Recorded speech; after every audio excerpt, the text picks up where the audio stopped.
Selamat pagi adik-adik. Eh, kita ketemu kembali di tahun yang baru, tahun 2021. Kiranya anak-anak adik-adik semua tetap semangat di dalam Tuhan.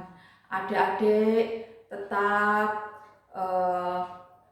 taat, tekun di dalam Tuhan. Dan kiranya adik-adik juga semakin mencintai Tuhan, semakin mengasihi Tuhan, selalu senantiasa mengucap syukur dalam segala hal. Kiranya Tuhan memberkati merahmati kalian semua dari awal tahun 2021 ini. Oh, adik-adik, sebelum kakak melanjutkan cerita tentang kisah bangsa Israel, mari kita menyeru nama Tuhan dan berdoa. Oh Tuhan Yesus, oh Tuhan Yesus, oh Tuhan Yesus, amin. Tuhan, sungguh bersyukur Tuhan. Oh, di pagi ini kami boleh kembali datang kepadamu bersama anak-anak Tuhan. Oh Tuhan Yesus, untuk mengikuti sidang video online Tuhan. Oh, kiranya di sidang di pagi ini Tuhan, kami tetap di dalam penyertaan dan penjagaan-Mu. Oh Tuhan Yesus, Tuhan, di awal tahun 2021 ini, kiranya Tuhan anak-anak tetap mencintai Dikau, semakin mengasihi Dikau Tuhan. Oh Tuhan Yesus, biarlah kami semua belajar taat, tekun, percaya senantiasa kepadamu. Oh Tuhan Yesus, Tuhan, Engkaulah dambaan kami. Kami hanya bisa berharap. Oh Tuhan Yesus, terima kasih Tuhan. Amin. Adik-adik, di pagi ini kakak mau melanjutkan cerita perjalanan bangsa Israel. Nah, pagi ini kakak mau bercerita tentang Raja Moab dan Biliam. Nah, adik-adik, perjalanan bangsa Israel ini sudah sampai di perbatasan kerajaan Moab, yaitu rajanya bernama Raja Balak. Nah, Raja Balak ini adik-adik ini merasa takut, merasa khawatir. Karena apa? Karena bangsa Israel ini cukup besar adik-adik. Bangsa Israel ini bangsa yang selalu mengalahkan musuh-musuhnya. Makanya Raja Balak ini merasa ketakutan dan merasa khawatir. Waduh, ini bangsa Israel ini dia sudah sampai di perbatasan. Dia dekat banget dengan kerajaan Moab. Aduh, jangan-jangan nanti aku diserang secara tiba-tiba. Nah, karena Raja Balak ini merasa khawatir, merasa takut, maka Raja Balak mengutus pimpinan-pimpinan bangsa Moab ini pergi ke Petor. Pergi ke Petor itu untuk menemui Biliam. Nah, karena saking takutnya, Biliam ini kan seorang nabi, maka Raja Balak ini mengutus pimpinan-pimpinan bangsa Moab itu mencari Biliam di Petor. Nah, adik-adik, setelah utusan-utusan Raja Balak ini sampai ke Petor dan menemui Biliam, maka utusan-utusan ini berkata pada Biliam, "Biliam, datanglah ke negeri Moab, ke bangsa Moab, karena raja membutuhkan bantuanmu." Nah, utusan-utusan ini begitu aja menyuruh Biliam, tapi Biliam hanya diam untuk sejenak. Kemudian orang-orang utusan tadi berkata bahwa karena orang-orang Israel yang keluar dari bangsa Mesir itu sudah mendekati kerajaan Moab. Nah, Raja Balak takut kalau bangsa Israel ini menyerang Moab. Nah, raja kami mengetahui, raja kami mengerti, siapapun yang kau berkati, maka mereka akan diberkati. Dan siapapun yang kau kutuk, maka mereka akan mendapat kutuk. Nah, rajaku Moab, rajaku Balak, ingin engkau mengutuk bangsa Israel. Tapi Nabi Belial berkata, menginaplah kamu di sini, bermalamlah kamu di sini. Berilah aku kesempatan untuk berdoa pada Tuhan. Apa yang harus aku kerjakan? Nah, kemudian setelah bermalam, Nabi Belial menyampaikan apa yang dikatakan Tuhan pada utusan-utusan, bahwa Tuhan tidak mengizinkan Bileam mengikuti mereka. Tuhan tidak menghendaki Bileam mengutuk bangsa Israel, karena bangsa Israel adalah bangsa yang diberkati oleh Tuhan. Nah, setelah mendapat jawaban, maka utusan-utusan Raja Balak ini kembali ke Moab dan menyampaikan apa yang dikatakan Bileam pada Raja Balak. Kemudian Raja Balak ini mengutus semakin banyak orang-orang penting untuk datang kepada Bileam. Mereka adalah orang-orang terhormat di Raja Moab, datang pada Bileam dan mengatakan bahwa akan memberi upah yang besar. Apapun yang diminta Bileam mau dituruti semua. Nah, utusan-utusan ini kemudian kembali lagi ke Bileam. Nah, Bileam mengatakan bahwa apapun yang akan kau berikan kepadaku, bahkan seluruh istana dipenuhi dengan emas dan perak akan kau berikan kepadaku, aku tidak mau datang ke Moab, karena Tuhan tidak mengizinkan aku ke sana. Tuhan tidak menghendaki aku mengutuk bangsa Israel. Nah, tapi utusan-utusan ini terus mendesak Bileam. Akhirnya Bileam berkata, sudah, kalau begitu bermalamlah di sini. Aku mau kembali berdoa pada Tuhan, apa yang akan difirmankan Tuhan kepadaku.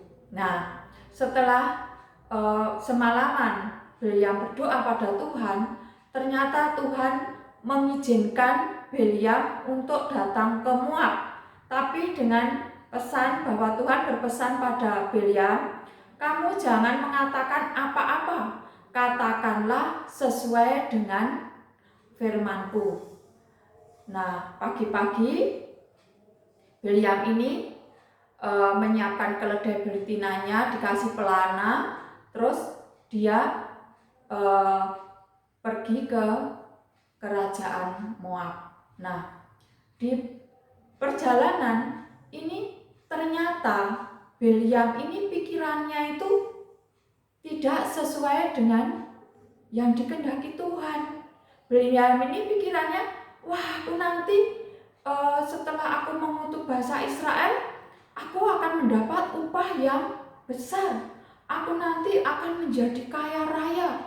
Jadi pikirannya Bileam ini tertuju pada upah yang akan diberikan Raja Balak kepadanya. Tapi Tuhan tidak menghendaki apa yang direncanakan, apa yang dipikirkan Bileam. Akhirnya Tuhan mengutus malaikatnya.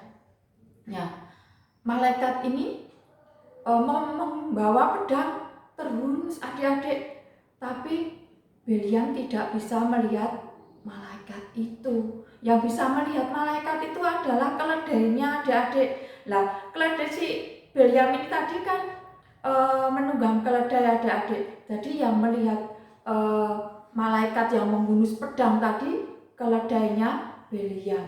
Nah, keledai ini tahu kalau di depannya ini ada malaikat yang menghunus pedang, menghalang-halangi perjalanan Beliam sama keledai ini. Nah, supaya keledai ini tidak menabrak malaikat, keledai ini belok adik-adik dari jalan, dia belok ke ladang. Nah, karena Beliam nggak tahu kenapa kok keledai ini kok belok ke ladang, maka keledai itu dipukul oleh Beliam. Kemudian keledai ini kembali ke jalan. Nah, setelah beberapa saat mereka berjalan, itu mendapatkan jalan sempit adik-adik. Nah, keledai ini melihat lagi malaikat yang menghunus pedang tadi. Itu karena jalannya sempit, di sebelah kirinya dinding, di sebelah kanannya juga dinding, jadi cuma muat untuk keledai ini. Keledainya bingung adik-adik. Lah ini aku mau jalan gimana? Di depanku ada malaikat yang menghunus pedang. Lah akhirnya keledai ini mepet adik-adik, mepet ke tembok untuk menghindari malaikat ini. Tapi apa yang dikatakan Beliam? Aduh, kakiku sakit, kena tembok gitu. Dan Beliamnya teriak-teriak. Kemudian keledai ini dipukul lagi sama Beliam. Nah, sampai akhirnya melewati jalan yang benar-benar tidak bisa menghindar adik-adik. Keledai sama Beliam ini mendapatkan benar-benar jalan yang sempit, dan keledai ini melihat lagi malaikat yang menghunus pedang tadi. Lah keledainya kan bingung, mau mepet tembok nggak bisa, kok itu cuma muat satu keledai, tidak bisa ke kanan, tidak bisa ke kiri, bisanya hanya maju dan ke belakang. Ke belakang pun kan nggak mungkin juga, kalau dia membawa Beliam berat, dia kan tetap jalan maju. Akhirnya keledainya bingung adik-adik, apa yang dilakukan keledainya. Akhirnya keledainya itu rebah adik-adik, dia tidak mau berjalan. Kemudian karena keledainya rebah, Beliam pun turun dari keledainya. Apa yang dilakukan Beliam? Beliam memukuli keledainya. Kenapa kamu nggak mau jalan? Ayo jalan terus. Sampai pada saat-saat paniknya Beliam, kenapa keledainya nggak mau jalan. Nah, ini keledainya bicara adik-adik. Pernahkah aku mengecewakan Tuanku? Pernahkah aku berbuat seperti ini? Pernahkah aku membuat Tuanku menderita? Nah, Beliam menjawab tapi juga kaget. Tidak. Tapi Beliam juga, loh, kenapa kok keledai bisa bicara? Kok kenapa keledainya bisa menegur aku? Nah, di saat itu Tuhan membuka mata Beliam, dan Beliam bisa melihat malaikat yang menghalang-halangi jalan mereka. Nah, di saat itu Beliam sadar. Kemudian Beliam berdoa pada Tuhan. Tuhan, aku mohon ampun, aku berdosa kepadamu karena aku telah memikirkan hal-hal dunia. Aku memikirkan harta yang akan diberikan bala kepadaku. Nah, adik-adik, dari kisah ini itu mengingatkan kita kembali bahwa kita tidak boleh merancang sesuatu sendiri. Kalau kita mereka-reka, kalau kita merancang sesuatu tanpa memberitahu Tuhan, mungkin kita bisa menderita. Misalkan adik-adik, misalkan aku sudah gede, sekarang aku sudah kelas 4 atau aku sudah kelas 5, aku sudah bisa, misalkan aku bisa masak mie sendiri. aku bisa goreng telur sendiri. Tapi adik-adik tidak mau memberitahu pada mama, atau mungkin tidak mau memberitahu pada papa, adik-adik bekerja sendiri. Nah, kalau misalkan adik hidupi kompornya salah, kan juga takut. Itu kompor kan api adik-adik. Nah, misalkan adik mau masukin minyak atau masukin telurnya, adik-adik bisa kena air panas atau bisa kena minyak panas. Nah, adik-adik kalau melakukan sesuatu harus bertanya dulu sama papa atau sama mama, atau terutama bertanyalah pada Tuhan. Jangan suka merancang sendiri, atau wah ini pokoknya harinya cerah, aku mau main di luar, aku mau sepedaan di luar. Padahal masa sekarang adalah masa COVID. Nah, adik-adik juga perlu berdoa sebelum melakukan kegiatan adik-adik. Adik-adik perlu minta izin pada orang tua. Jadi jangan sampai adik-adik menderita karena kesalahan adik-adik tanpa memberitahu orang tua atau tanpa berdoa. Nah, adik-adik, saya harap dari cerita kakak ini adik-adik bisa bisa mengambil kesimpulan bahwa segala sesuatu adik-adik tidak bisa atau tidak boleh merancang sendiri. Adik-adik belajar bertanya pada Tuhan. Adik-adik perlu bertanya pada papa, mama, atau orang-orang yang lebih dewasa di sekitar kalian. Nah, adik-adik, di tahun 2021 ini kakak berharap adik-adik benar-benar tetap semangat, tetap terus maju, dan yang utama jangan melupakan Tuhan. Adik-adik harus tetap senantiasa membaca Alkitab, bacakan firman Tuhan, berdoa, memuji nama Tuhan, dan belajar mengucap syukur dalam segala situasi, karena Tuhan tahu apa yang kalian perlukan. Tuhan tahu apa yang kalian butuhkan. Oke, cerita kakak sampai di sini. Sebelum kita berpisah, mari kita menyeru nama Tuhan dan berdoa. Oh Tuhan Yesus, oh Tuhan Yesus, Tuhan, sungguh kami bersyukur kepadamu. Engkau membimbing kami awal hingga akhir sidang anak-anak dengan secara online ini, Tuhan. Oh Tuhan Yesus, walaupun kami tidak bisa tatap muka dengan anak-anak semua, kiranya Tuhan senantiasa Tuhan membarakan roh mereka, semakin mencintai Dikau, semakin mengasihi Dikau. Oh Tuhan Yesus, kami serahkan seluruh anak-anak ke dalam tangan kasih-Mu. Jaga rawat mereka semua, Tuhan. Karuniakan kesehatan. Oh Tuhan Yesus, oh Tuhan, kami serahkan mereka semua ke dalam tangan kasih-Mu, ke dalam penjagaan-Mu dan penggembalaanmu.